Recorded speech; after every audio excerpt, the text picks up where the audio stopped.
Hello friends and welcome back to my channel JD Tech Academy. In today's video, we will learn about the Windows services and processes that runs in the backend, right? So you might be thinking, what is a Windows service, right?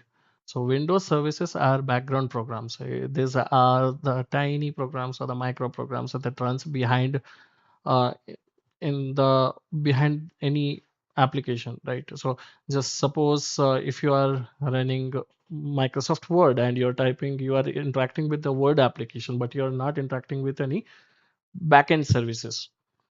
So what does it do? Even Microsoft Word will be having small services that are you know making it easier to run the program and do functions like copying, pasting, all these things. So these are basic, micro programs that runs and helps the applications which is running in your system. It is not only for the applications, but there might be some functionalities that is required in your system to run. So these services keep it running, right? It runs in the background. It starts automatically or manually based on the application or the functionality type, right? If an application needs it to be running 24 by 7, then obviously once you start the machine it starts running automatically. Or if any application needs it to be run manually, like when the application is executed and the small services needs to be run after that, so that might be in a manual mode. Okay, so suppose if you are going somewhere and you lock your system and you leave it, right? Do you think the services will be not running? No, that is completely wrong. The services will still be running in order to keep your computer, uh, running. So here are some of the examples I have given about the services, right? So these few things like Windows Update, Print Spooler, Windows Defender, DHCP client, and DNS client, these are the examples of services that runs. So and like this, there will be many services that runs in the backend that is crucial for any functionality or running any application, right? But I'll just be explaining you about this five things, like what does this services do, right? So Windows Update. Do you ever see that you get a notification saying you have Windows updates available for your system, right? So how does it do? The Windows Update, even you are not checking the Windows Update, right? But the Update application, the service, it runs in the backend 24 by 7. It connects to the internet. It checks with Microsoft that is there any update for this version of OS. Is there any security update? Okay. Is there any driver update? So it runs continuously and checks the internet for the Windows update, and it keeps your system safe and secure to use, right? The second one is the print spooler. The print spooler is that service which helps you to keep printing, right? So even if you install a driver for the printer, you install an application for the printer, you still need this service to be running. Otherwise, you will not be able to print. Okay.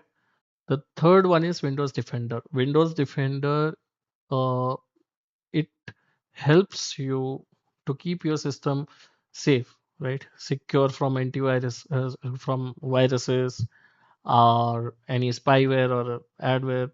Yeah.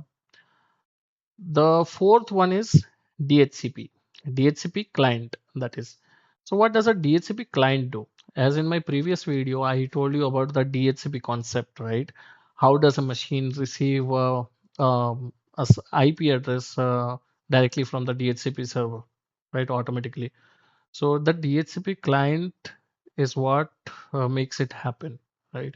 So in any Windows system, the DHCP client will be running. It will help the system get a auto assigned IP from the DHCP server. It talks with the DHCP server itself. And same like that, the DNS client is also there. Uh, Same, I have told you about the DNS process also in my previous video, and the DNS client helps to resolve the IP address to a host name or host name to IP address, right? So if a DNS server is searching that this is the IP address, which one is the machine, the DNS client in a machine tells that.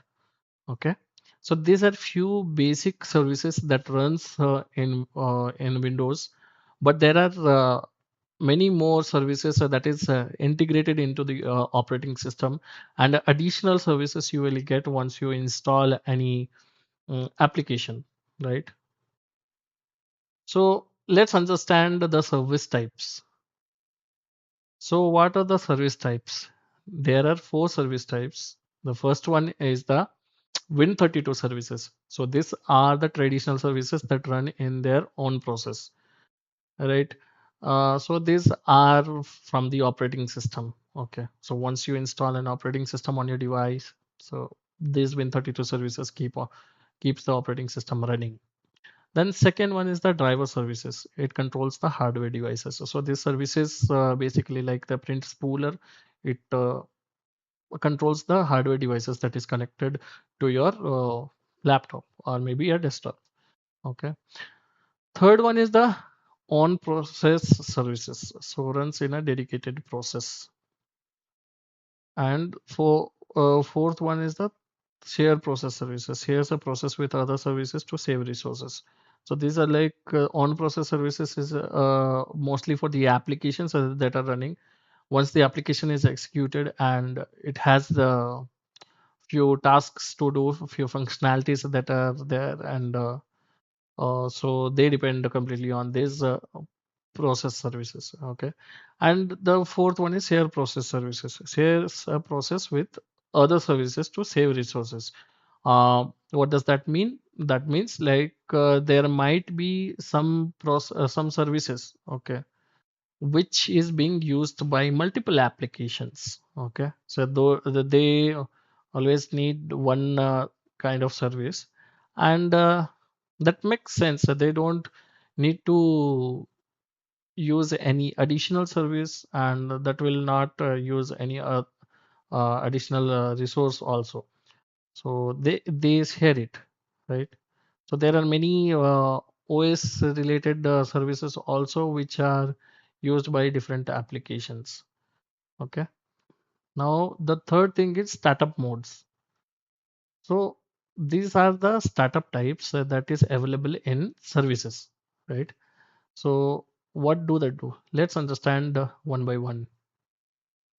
First one is automatic and delayed start. So this starts automatically after the system boot, but there is a delay. Okay. So the processor does not start this is service, sorry, service does not start with along with the OS. It starts after that. Then comes automatic. Automatic is like it automatically starts when your Windows operating system boots, right? So this is self-explanatory. Third one is the manual one. So it starts only when the service is requested. So basically, as I told you, like if any application wants that process to be, sorry, that services to be started, then only it starts. So that will be in manual mode. So only when it is requested by any application, this service starts. Okay. The fourth one is the disabled mode. If you keep any service in a disabled mode, that will not be used by any application. And sometimes what happens when you are a system administrator or IT support engineer, you see many applications will not be running, are unable to start. Okay. Or let's say the Windows time, it is not syncing from the time server itself from time.windows.com, right? So what happens in those cases is maybe due to some application installation or driver installation, those services change those applications, change these services to a disabled mode. Okay, and say for example this time thing I told you, right? The time is not syncing. So you need always the time to be in sync in a system, right? So that is crucial.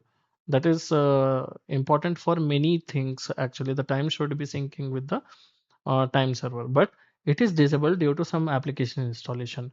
Okay, because of some application that might have turned off this service. So you need to turn it back on. Okay, otherwise that functionality is not going to work. So this helps while you are going to troubleshoot any application related issues or Windows functionality related issues, right? So you see there is a dependency also. The fourth one is dependency. So let's say a service A is there, okay? But if you try to turn it on, it will not turn on. Why? Because there is a dependency on service B that you need to turn it on. Okay. Once you turn on the service B, service A will be able to turn on. Okay. So you will find many things like this. Uh, the dependency will be there for many services. So this is just an example I'm giving you. So that there will be many additional services that will be dependent on other services, right? So let's move on and see what does the task manager show you. Okay, so task manager, it helps you to monitor system performance and manage applications, right? So you can see the CPU, you can see the memory, you can see disk and startup programs. This one I have shown you earlier as well. If you press Control Shift and Escape, it will take you to Task Manager, or else by right clicking on the taskbar and click on Task Manager. So it will show you the Task Manager, right? The shortcuts. Let's try it out once. So I pressed Control Shift and Escape. So it shows me the processes that are running, right? And the performance, app history, startup apps, which is apps are going to start once I start my system, which users are logged in, the details related to the services, what is the identifier, the process ID, how much memory it is consuming, the architecture, 32-bit or 64-bit, the description for which application it is running. Then in Task Manager itself, you can see services, right? So these are the services you can explore it. Okay. So let's say, for example, I gave you an example of Windows time, right? So let's search for the Windows time controller, right?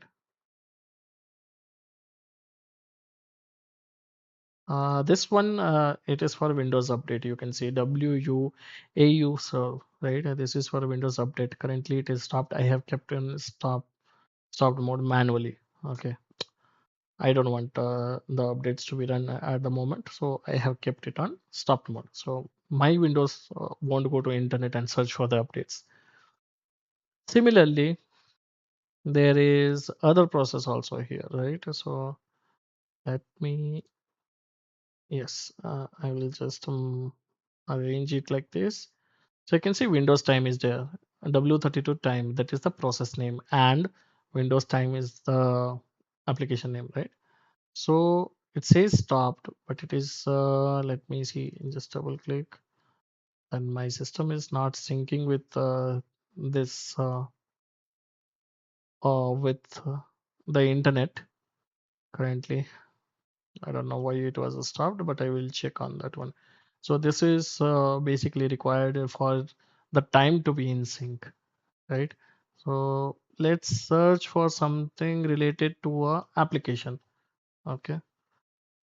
So let's say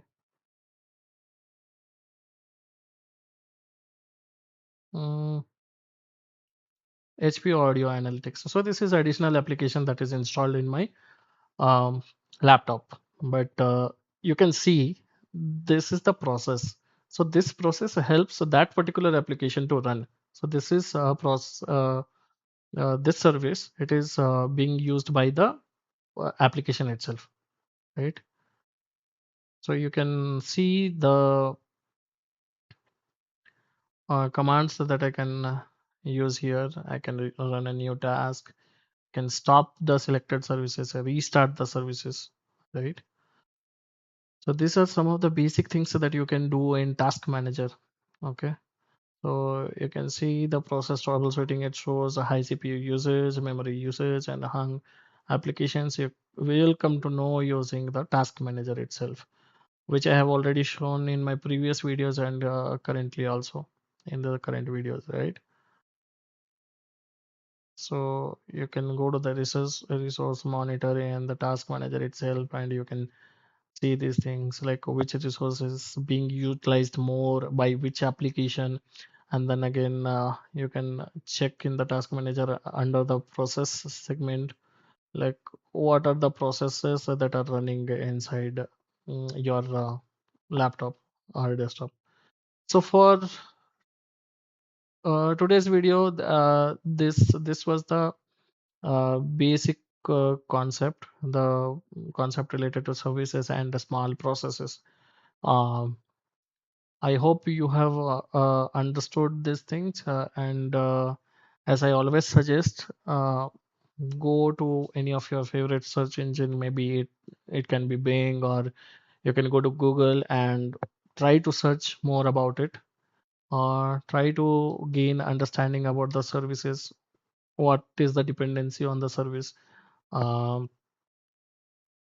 and it will help you a lot in your support career in IT support, or maybe in a system administration administration role. So this will be really very helpful for you to troubleshoot application related issues mainly, and other OS related issues as well. Okay. So I hope you liked my video. Just keep on learning, and if you liked it, just like the video, comment your questions, comment your queries. I will love to help you with your questions, and also subscribe to my channel, and I'll be making more videos like this, and to help everyone understand the basics, the concepts that are required for a system administration role. And as we grow, I will create another playlist for infrastructure, different infrastructure roles, right? So I'll help you with beginning from the level 1 to level 3 itself, and we will learn more about the interesting tools that we are going to use in our IT career, and leverage them, right? So till then, take care and keep learning. Bye.